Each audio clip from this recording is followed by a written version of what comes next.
Welcome to Ask Sean, where I explore all sorts of questions about life, relationships, and being human. I'm Sean Slevin, a licensed professional counselor and a licensed marriage and family therapist. And if you have an anonymous question that you would like to ask me, you can do so at www.asksean.org. So in this video, I'm going to be exploring, this is from a recent interview that I was a part of, and I'm going to be exploring attachment theory, attachment styles. And if you're not familiar with attachment theory, this is a way of describing, categorizing the different ways that we kind of respond to dynamics with our caregivers growing up. So it's kind of a way of thinking about what childhood taught us about relationships and about how life works. Which is, of course, not a perfect template for how life actually works, but is very formative. So the ways that our caregivers, usually our parents, related to us, is going to lead to one of several different possibilities in terms of kind of patterns that seem to emerge in human behavior and human attachment kind of behavior. So this is a video that explores, that gives an overview of the attachment styles. And then talk a bit about kind of communication differences, just some examples of communication differences for each attachment style, and then also a bit about kind of some invitations to grow and heal for each attachment style. Yeah, so kind of giving a little quick primer on attachment theory and the different attachment styles. So of course there's secure attachment, which is what we all would like to have, and what we all, if we're doing our inner work, are trying to grow into having. And so in a secure attachment, we don't have really big kind of pervasive questions inside us about are we going to be safe, or are we loved, or are we known? We had enough consistency growing up.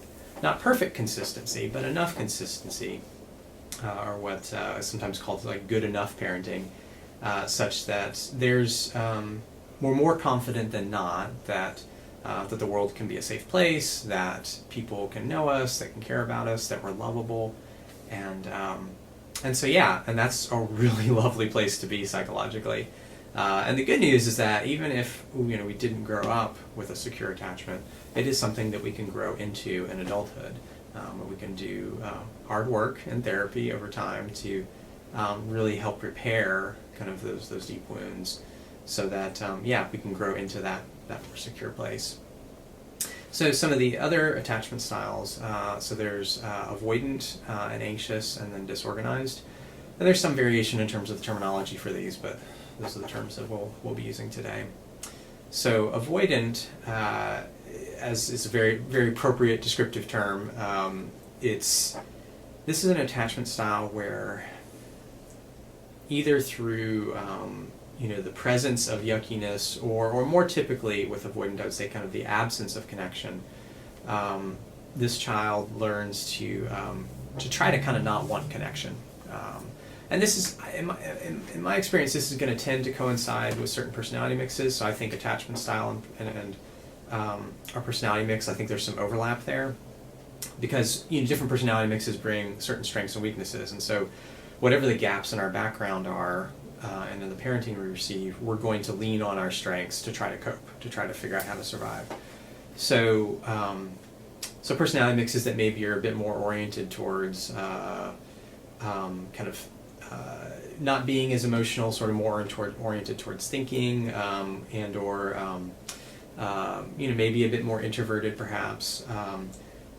They might sort of just kind of pull inward in a childhood home where there's an absence of connection, and so kind of sort of try to shut down what connection they had to their emotions, try to shut that down further, try to minimize that, and basically kind of taking on this posture of connection's not going to be there, so I'm not going to want it, and I'm going to convince myself that it's not important. And so I'm going to relate to the world from this sort of detached, distant place where you can't get to me, and therefore you can't hurt me. And that's, you know, that's challenging then in adulthood because, you know, we're all made for connection, but it's a very powerful kind of survival strategy, which is kind of how we might think about the various attachment styles. Is like these are ways of trying to survive. So it's very powerful in the sense that it's like, you know, there can be like just a sort of a deep like stubbornness of like, you're not going to get to me, you know, and no matter what you do, like it almost becomes that's sort of the goal, to keep people out, because then they can't hurt us. Which again, very understandable, but it can lock us in a prison of our own making, a very kind of lonely, you know, very lonely prison. So then the next one is anxious, the anxious attachment style. And so this one is going to be more about being preoccupied with trying to get connection. And so again, I think there's going to be, I'm not going to get into all the weeds of personality mix, but I think, you know, certain personality mixes are going to be more prone to that as opposed to avoidant. Though I think you're going to see it, a mix of introverted and extroverted, more so with anxious, the anxious attachment style probably maybe than avoidant. Though you can have extroverted types that are avoidant too. But anyways, so yeah, this is where there was some connection present, but it was too inconsistent, you know. So like we talked about earlier, secure attachment isn't about totally perfect consistency, but it's where it's consistent enough. But so when it gets inconsistent to a certain degree, when the inconsistency in some ways becomes the more dominant note, then this makes for sort of like, it's kind of a reinforcement pattern, not unlike in some ways the how slot machines work. You know, this like irregular reinforcement. And so the child kind of learns that sometimes a parent is sort of there, and so what do I got to do? Like, and so it activates this way of being, of like trying to somehow like reach for, chase after, like if I can be a good enough gooder boy, little girl, like then, you know, maybe they'll be there for me. So and then the final one is often called disorganized attachment, or sometimes maybe chaotic attachment. And this is a really kind of hard and tragic one, in that it tends to result from trauma where the source of the trauma is the parental figures. And so usually, you know, really difficult abuse, you know, dynamics. And so the child is in this awful bind of horrible things are happening to me, but the person that I would instinctively go to for comfort is the person that I'm terrified of. And so it creates this simultaneous, like, I need to somehow get away or fight against, but also I want to move towards. And so that's a collision of kind of different survival modes kind of going on inside the child. And so then if that, you know, depending on the degree to which that's really embedded and how dominant that is, that can be really disruptive then to our relationships in adulthood, because our nervous system and our psyche is expecting that, okay, the way the world is that people that I get close to and start to get attached to are going to hurt me or leave me, you know. So it's kind of, it could be either of those. So it can be the trauma of abuse, but it also can be the trauma of you being traumatically abandoned in certain ways. And so it just makes for a lot of difficult push-pull kinds of stuff, often a lot of disassociation, so like really difficulty being present with oneself. And so that's just, it's really hard. It's a really, it's a really tragic, you know, kind of, I guess path or way of kind of, you know, doing life. Not hopeless by any means. You know, I don't think any of us are hopeless. But probably the most challenging, you know, to kind of grow and heal from, of kind of the various insecure attachment styles.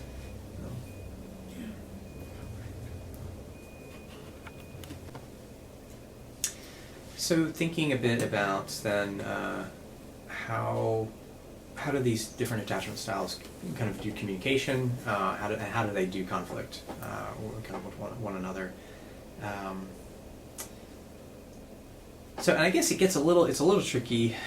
It occurs to me here that because there's going to be a degree of variance depending on what the two attachment styles are in a relationship, and so how are they pairing up, and that can be, there's all sorts of combinations. I mean, I've seen avoidant, I've seen anxious, I've seen anxious and avoidant, and then certainly different combinations with disorganized, and in theory there's securely attached people out there. They're less likely to come into counseling because they're not that they don't have stuff to work on, but they they may already have adequate support in their life and whatnot.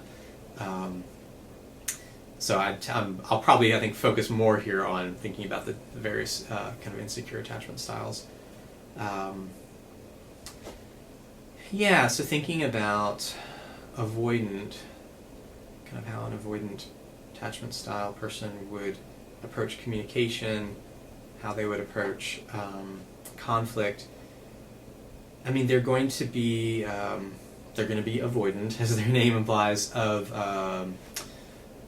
uncomfortable emotions and emotions in general, and so that can look like different things. That can look like maybe that they stay physically present as emotional intensity increases, but they become increasingly emotionally distant, and so they kind of may take on the role of one being the logical one, which is like, well, no, you're just shutting yourself off in your little cave, which has a logic to it, but this isn't about being logical. This is about self-protection. So there can be that. There also can be that they just check out and leave the room, be like, I'm not doing this. So yeah, they're going to really be guarded in various ways. That can be really subtle, so they can be like, well, no, I mean, I'm here and I'm listening, but it's but they're not really bringing their heart forward or opening their heart, because again, it's the world really hurt me early on and taught me that it's not safe to actually let people in. So I think in conflict, they're probably going to tend more to the sort of the bottling things up and then occasionally exploding, potentially, and probably a fair amount of retreating, a fair amount of avoiding. And so then thinking about, and I guess I should say with all these, I mean, we're giving little, almost caricatures, right? I mean, these are just little snapshots. There's so much nuance here, and there you can have so much variance with a given person, depending on the personality mix and the particularities of their background and what is a given relationship sort of bringing forth, So we're just given kind of little, sort of examples, but this isn't meant to be comprehensive. So thinking about an anxious attachment style is going to be really concerned with maintaining contact. Probably going to be prone to, texting more often, putting little feelers out, whether that's through, jokes or memes, and then, it quickly shifting into where are you? Yeah. So some knowing laughter there. It's been 30 seconds. Are you alive? Is everything okay? So you can feel there, right? The anxiety is rising. The underlying question of, are you there? Can I, has something happened to you? Am I about to lose you? Again, you feel that childhood uncertainty, right? Of that drives the anxious attachment style. It's just I'm not sure of things and I'm constantly trying to figure out, how do I find out? So that's going to tend towards more of a chasing, relationally and just in general, and then certainly in conflict. More of we got to fix this, and so you can just imagine, right? If you get an avoidant and a anxious together, the avoidant at some point is going to be leaving very quickly the interaction, whether physically but certainly emotionally, and then the anxious attachment is going to feel that and be like, where are you? And and then that often can turn into more of a poking and shaking, hopefully not literally, but trying to get a response. I'm trying to know, are you there, right? So there's an increasing acting out that, that can move towards more anger. And so, that's obviously a challenging dynamic, for both parties. And then thinking about, the disorganized attachment, I mean, that So you could, initially just, for a simple kind of transition, you could think about what we just talked about and combining both of those, so that there's the mix of like, I want to avoid and get away, but at the same time also I really want to, are you there, don't leave me, are we okay? And then, throw in for good measure potentially some like, how dare you, I'm going to freaking kill you, and so there's a lot of sort of switching between different parts of the psyche that are attached to different elements of trauma. And of course, we all have got some degree of trauma in our background, because we've all got stuff that we haven't processed and that's still lodged in us. So disorganized attachment is where it's just like the degree and intensity and pervasiveness of the trauma is like that was the dominant note, and so it was a dominant note in relation to one's caregivers. Is typically the dynamic. So a person could have trauma in their background, but if they had a decent amount of support, and it wasn't directly the trauma wasn't directly related to their caregivers, that's not necessarily going to turn into a disorganized attachment. Like that's still hard, still matters, every bit is important, right? But it's really when there's this awful dynamic of like the people who should be caring for me are the people who are terrorizing me, that makes for this really confusing. The psyche's like, I want connection, but I'm terrified of connection. I want to know that you're going to be there, but I'm also afraid to get close to you. And so it's just a lot of like very confusing for the person experiencing it, and then of course obviously for their partner. And so that probably can go various ways in terms of like whether they pair with an avoidant person or whether they pair with an anxious person. There would be different things about each that would feel good and also feel really triggering. Because that's a hard thing for a disorganized attachment, is that it's like anyone's going to feel triggering. Because when our caregivers are dangerous, then it's like that teaches us, well, then the whole world is. Which again, fortunately, we can unlearn that. But it's a lot of hard work. So I guess thinking about all of that. Maybe I'll say a little bit about secure attachment, really more so from the standpoint of like what might we all aspire to grow into, right? So we've kind of said a little bit about here the little snapshots of the ways that we're all prone to going off the rails depending on our our strategies. So ideally, each of us would be able to have our feelings, be able to stay present with our feelings in a way where I'm not overwhelmed by what I'm feeling, but I can maybe even have big emotions of like, wow, like I feel really scared right now that you're going to leave. But to be able to actually name that and own that without putting that onto the other person to fix. Of like, so, but to be able to be like, yeah, this is a feeling I'm having because of my background, because of, the hard things that I grew up with. And I'd be really great if you could hear that. And it's like, that's a very different interaction energetically, it still is, bringing hard things into the room, right? Like, and whatnot, but there's a groundedness, and that's where we're moving more towards more of a secure attachment, even though, in this example, like, there's still like a lot of insecurity there, but there's a growing security of like, I'm at least secure enough that I can own and I can hold this fear and say, this is my fear, but I need you to know me in this fear. It would really be great if you can be present. And we need to grow to a place where even if the other person's like, yeah, I can't, or they're triggered and so they're checking out, where we have enough groundedness to be able to take care of that scared part of us and be like, I know part of myself, like it's really hard and they're pulling away, or it feels like they're pulling away, and I want to lash out at them, but that's not what we really need. That's not going to bring me peace. So this is where we have to do a lot of therapy, or something like therapy, to really learn how to kind of be able to parent, those parts of us that are exhibiting the insecure attachment, kind of behaviors. So that's kind of what we want to be able to move towards. Is like.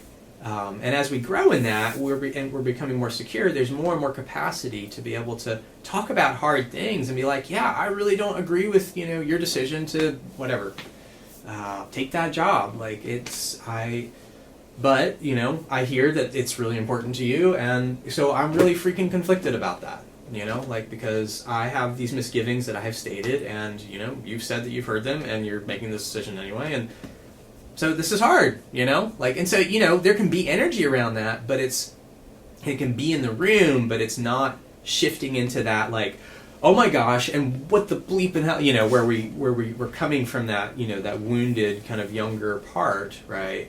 That's desperately trying to, you know, either through coercion or through checking out, you know, is kind of, you know, sort of shutting off the opportunity for connection. So it's really, I mean, I think moving towards security is one way of thinking about it, is that it's growing our capacity to be present to whatever we need to be present to. And by present, I mean that, like, we can feel it and still feel grounded, still feel our feet under us. So it doesn't mean it's easy. You know, we could be, I mean, you could be weeping with pain, with sorrow, and still be grounded. There's a difference. It's very fascinating. There's a distinct difference in terms of how it feels between, you know, like a weeping that still has grounding, where we're actually still present and we're riding the waves of that really intense emotion, versus a weeping that is traumatizing, where it's like I've lost my grounding mostly or entirely, and I'm just in a trauma and reliving it, and I'm so kind of being terrorized by it, and so yeah, there's something really powerful. In some ways, it's one of the most powerful abilities we have, is to develop this capacity through lots of practice and lots of hard work to be able to be present to whatever emotions, you know, are coming up in us or coming up in someone else. And to not lose our shit, you know, to, like, be able to, like, yeah, I'm still here, even though this is really hard. I have big emotions, but I'm still present, and I'm able to own that this is mine, and not just put it onto the other person, or blame, or, you know, or need to, like, you know, escape in some kind of way. So that's what we all, I think are invited to aspire to, regardless of what, you know, what our wounding is, what our attachment style is, you know, can I grow my capacity to be able to be present to things such that I don't need to fall back on the, you know, these survival strategies of avoidance or anxiously trying to, you know, control or whatever, you know, or, you know, kind of the, you know, the chaotic mix of those things that, you know, comes up in the disorganized, you know, style. So, yeah.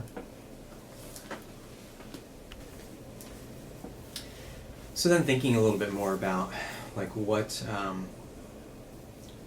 would be maybe some little takeaways for each attachment style to grow towards more, you know, more secure attachment style. You know, what are some of the areas to work on? You know, so for the avoidant attachment style, the avoidant strategy, I mean,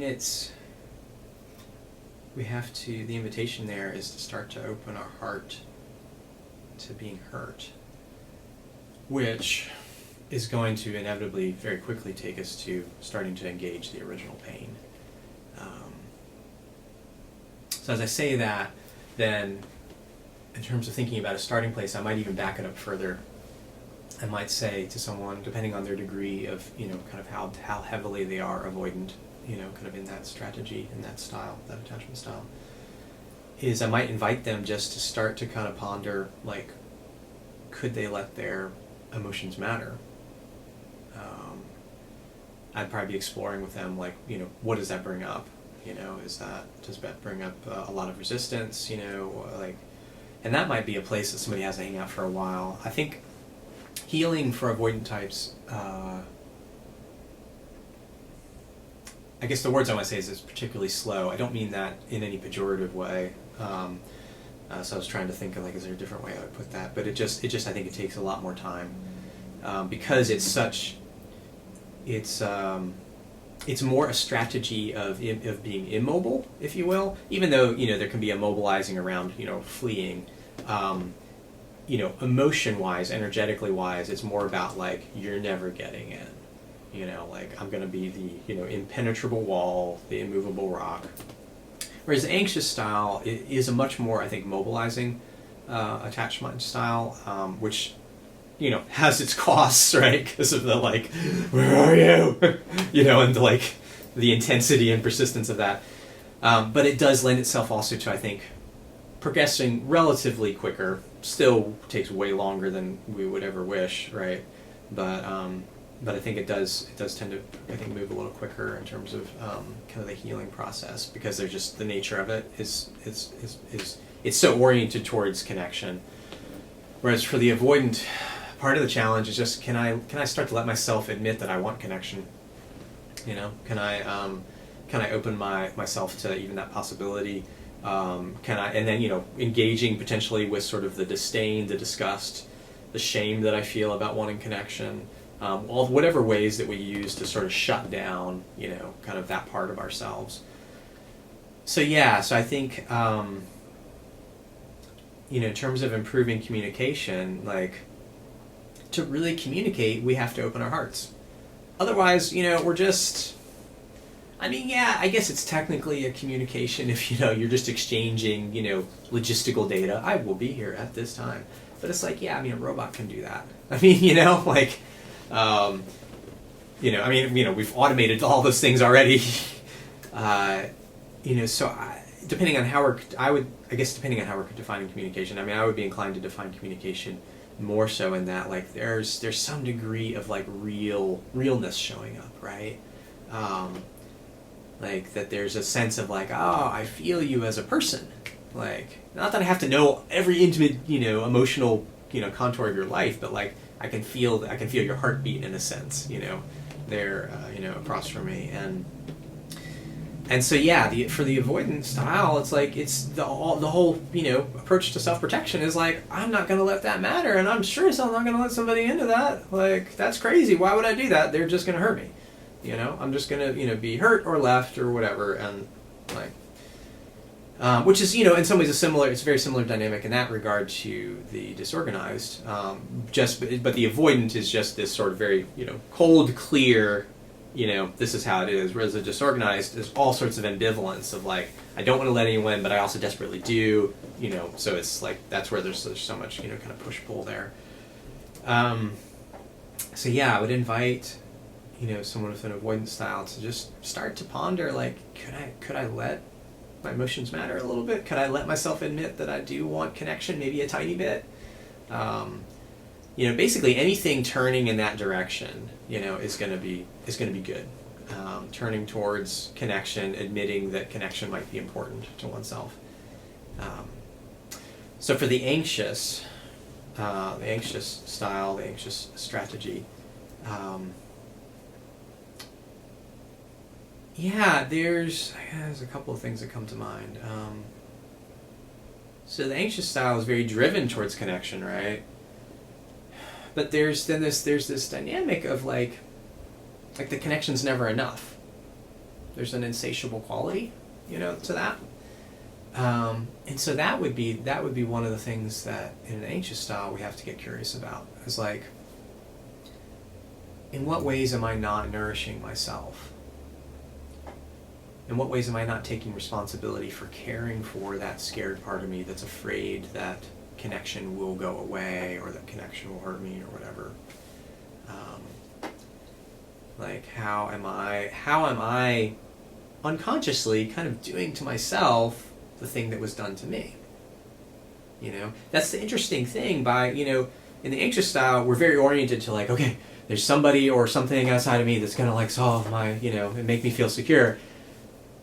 But what's interesting about that is then, like, I'm still abandoning that hurt part of me, that scared, you know, little boy, little girl inside of me that is, like, wondering, is somebody going to show up? You know, by being so fixated outside of me and not turning internally and being like, oh, you're really scared. Like, how can I comfort you? How can I, like, help you, like, feel a sense of okayness? So this is hard. This is the hard thing for the anxious styles, because the anxious style is like, no, but if they would just da da da da, and it's like, yeah, it would be great if they da da da, and I hope that they do, but, you know, the thing that we find is, like, even if they do, it's like, okay, well now, but I need them to do this, and they need to do this, and, like, I mean, it's like really what we want, you know, in the anxious style is like, we want somebody in our pocket, you know. I'm just gonna put you in my pocket on a little gold chain, and, like, you're just gonna live there forever, so I can always take you out and be like, now you can comfort me. You know, like, I mean, that's kind of what we want if we're honest. Like, and that, while it's really appealing, and while we needed something like that as a child, it doesn't lead to a healthy adult life. So for the anxious style, you know, we have to grieve that we didn't have what we needed, that it wasn't there growing up. We have to be with that original pain, and we have to learn how to take responsibility for becoming that person for ourselves. This doesn't mean we don't need people and need community and need relationships. None of us are islands. We cannot do this alone. But it's very different learning how to receive from others when I am taking ownership of my needs, taking responsibility for my needs and for the hurting parts of me, versus when I'm ignoring them and just trying to like suck the life out of whoever will like let me get close enough to them, right? Like it's just a very different feel, because in the latter we're never satisfied. We're never actually be able to be satiated, because we're stuck in that state of lack. And so that's part of the thing, by actually turning towards the grief, facing the grief of, the ways that, you know, someone was inconsistent, the ways that really hurt, which is no small thing, right? And this is also what the avoidant has to do. Like, you know, all the attachment styles have to do this. Like we have to grapple with what went wrong, you know, what wasn't the way that we needed it to be. And that's a difficult, long work that all of us wish we could avoid, but in avoiding it, we're just continuing to perpetuate what happened, right? You know, we're still in a sense, that's again, there's a tragedy. Tragedy and strategy. Those two words. Let's see if I can add any other difficult words today. You know, that is the tragedy of that, is that like we lock ourselves into, you know, that kind of, in a sense, a prison, you know, that we've made for ourselves, and into a story that then can never change. So, and so then, you know, thinking about then the disorganized attachment style, I guess I would say for that person, my advice would be to get in therapy and just to try as best you can to stay consistent with it. Because with the disorganized style, there's going to be a real ambivalence about consistency. And consistency is part of what is also so needed. And so it's a long journey. It's a difficult journey, particularly for the disorganized attachment style. But if you get with a good therapist and you stick with it, like, you know, these things can gradually heal. There can gradually, you know, we're slowly working through these different places of trauma and various parts, and the fragmentation, you know, that usually is pretty present with the disorganized attachment style. But yeah, it's like kind of, and with all of these, persistence is huge. But I think of that particularly for the disorganized because it's probably, I was gonna say it may be hardest for the disorganized to kind of stick with it, disorganized attachment. The avoidants have a hard time sticking with it too, because they're pretty prone to be like, okay, well, I sort of touched something and that's good enough, like, I'll see you in 3 years.